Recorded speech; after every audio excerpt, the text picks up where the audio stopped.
YouTube.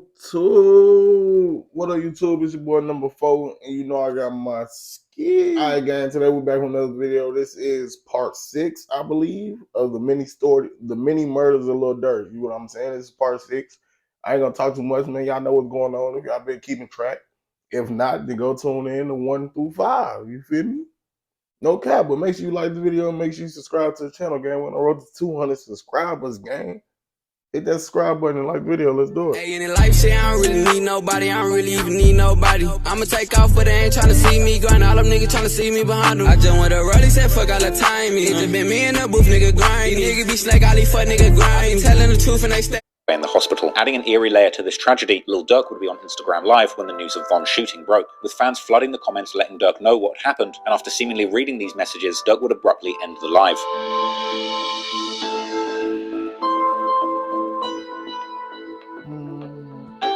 Y'all think that's really how Lil Durk found out about it? Y'all think he knew about it? You feel me? I don't know, gang. Y'all know how motherfuckers be trying to make clips. Y'all think that's really how he found out about it?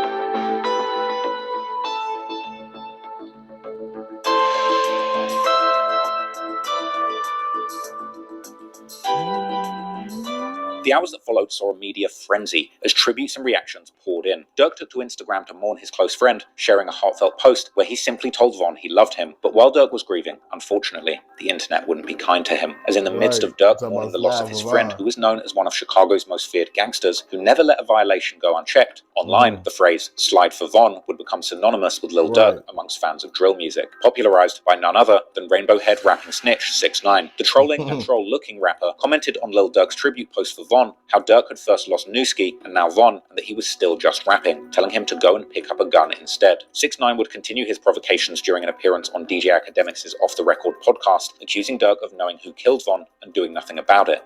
They know the exact that put 10 bullets in King Von and he died there by himself. Why nobody slid for that? I don't see you on Instagram saying, yo, go slide for that, man. Y'all know what y'all saying?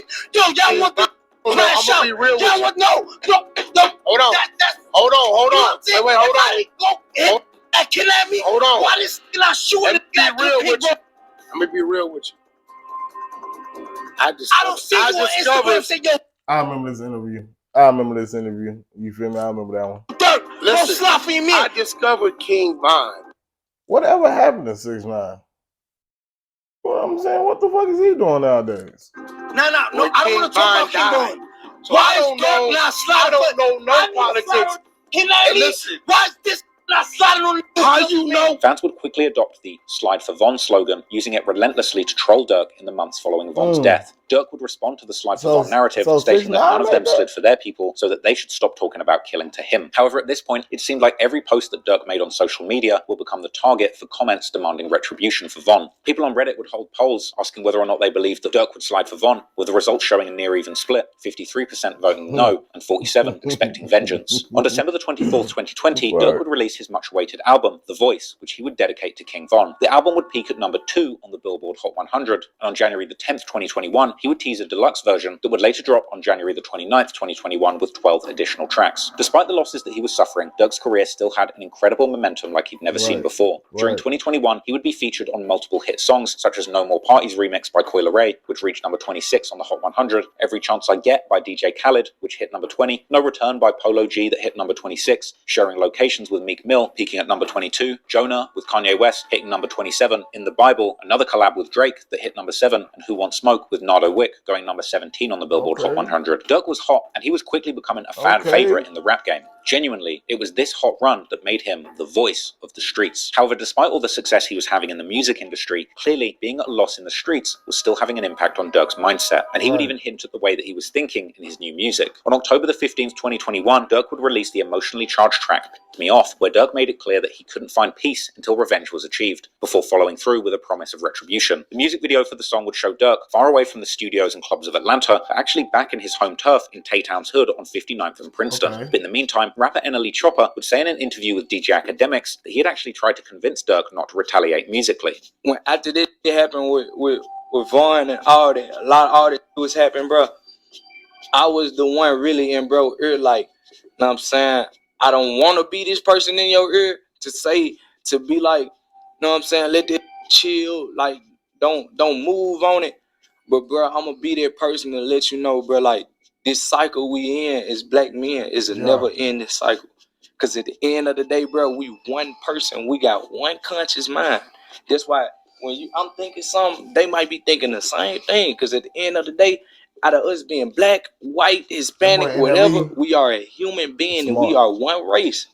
So when you do something, this why I know what's up with life now. This why I don't do nothing out of spite to people. Only a month later, though, Lil Durk would drop the song Aha, a fiery diss that instantly went viral, amassing over 100 million views on YouTube. And in the song, Lil Durk would directly address the feud, opening with a bar that made it clear that he wasn't about to take NLE Chopper's advice about not responding to Von disses, instead telling his goons to go and pick up a gun. Unfortunately, as we all know now from the alleged indictment, it seemed that despite the promise of his rising rap career, Durk was completely consumed by seeking revenge for Von. And in the years that followed, Durk would seemingly set into motion a series of events that would ultimately see him and his friends in jail, fighting for their lives and freedom. But interestingly, whilst this was already going on, and before Von had even been killed, it would appear that behind the scenes, when Von was alive, he, perhaps with the assistance of Lil Durk, was continuing to wage war on their shared enemies, without a care for the survival of his budding rap career. Only a few months before Von died, there would be another prominent murder in Chicago, seemingly orchestrated by Von and carried out by a number of people who were close friends of both Von and Durk.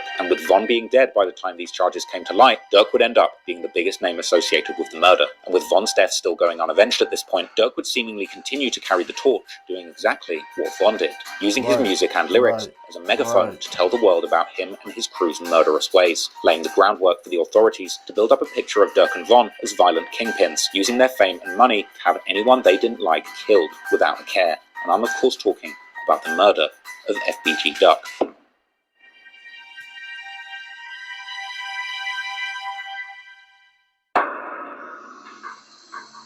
The murder of FBG Duck. Before King Von's untimely passing, his rap career was rising rapidly. After the success of Crazy Story, he continued to drop bangers. In February 2020, he released perhaps my favourite song of his, Took Her to the O, a song all about taking an attractive female back to his hood, O Block. However, the music video and narrative for this song had a dark hidden meaning, as Von was somebody who not only allegedly killed people in the gang war, but he was also a relentless troll who thrived on beef. In the video, he would have an actor that actually looked like one of his most hated rivals, FBG Duck, and the video would even depict Von shooting Duck and leaving him dead on the ground. However, this was more than just a fantasy video prodding his rival, because within 6 months of that video that depicted Duck shot dead on the ground being released, it would seem that Von and his closest friends conspired to make that happen in real life, with events unfolding that put all of the surviving shooters behind bars for good, and potentially creating a multi-million-dollar liability for Lil Durk.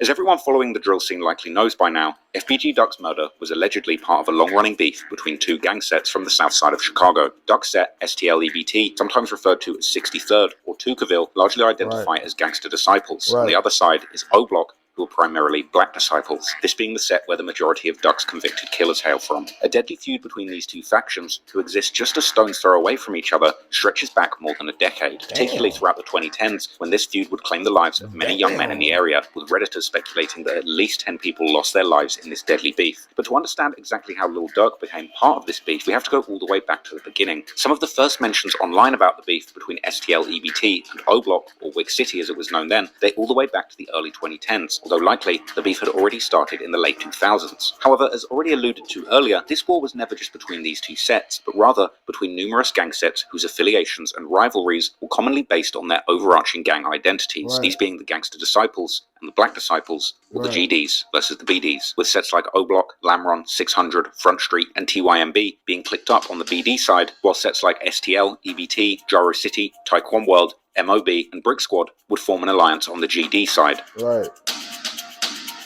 When it comes to the specific affiliation between O-Block and Lamron, the prosecutors in the criminal case against FBG Duck's alleged killers would claim that this began in the early 2010s, as testified by one of the cooperators in the case. However, while the rivalry technically existed between all the sets from the two sides, the BDs and the GDs, it was often determined by proximity to other sets. Therefore, the beefs between certain sets were much more fierce than other beefs. Looking at these different sets on the map, it's no surprise then that the beef between sets like O-Block, Front Street, and 600 and TYMB on one side, and STL, EBT, Gyro City, Taekwon World, and MOB on the other side was particularly fierce, as most of these sets were located only a few blocks away from each other. Meanwhile, Durk's set was located in Inglewood, which is on the other side of the I-90 and I-94 highways. While technically only about 1.5 miles away from from places like O-Block, it was still worlds apart from the Woodlawn and Washington Park neighborhoods where the aforementioned sets were having their beef. And because of this distance, Lamron wasn't really in an active war against sets like Duck's STL EBT, as they were largely consumed by their own local rivalries in Inglewood with sets like the Brick Squad. In fact, in March 2011,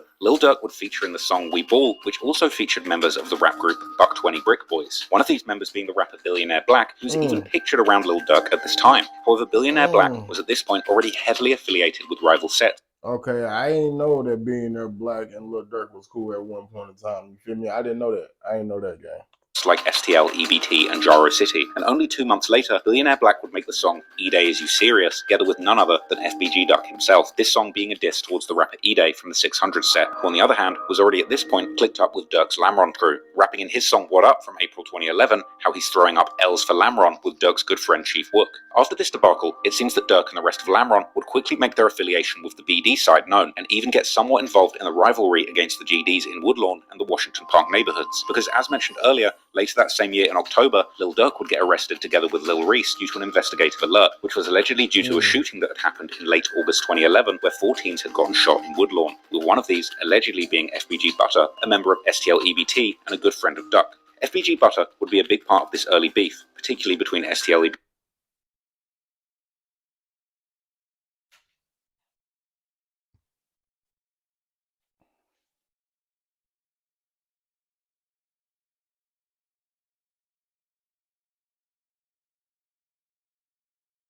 Alright, gang, man, that's it for the video, man. Make sure you like the video. Make sure you subscribe to the channel, man. We'll be back for part 7 tomorrow. Part 6 has to be a little short, man. It's the weekend, you feel me? It's the weekend, gang. But we're going to be back for part 7. Monday, we're back to normal schedule program. You know what I'm saying?